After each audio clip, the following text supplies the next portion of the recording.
Hello guys, welcome back to this channel. In today's video, I'm going to show you how to fix app crashing on Android mobile phone. Okay, let's get into it. First thing first, we have to open our Google Play Store application. And after we have this Play Store application opened, we can go to our profile. Click on this profile icon on the top right, and we have to select the Play Protect.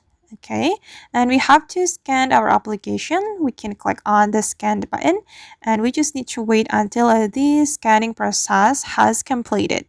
And there is another way to fix the app crashing on Android phone. We have to go to our setting, then choose the app setting right here. Click on this app setting, and you can choose the application you want to fix. And let's say that my CapCut application is crashing, so I'm gonna fix it.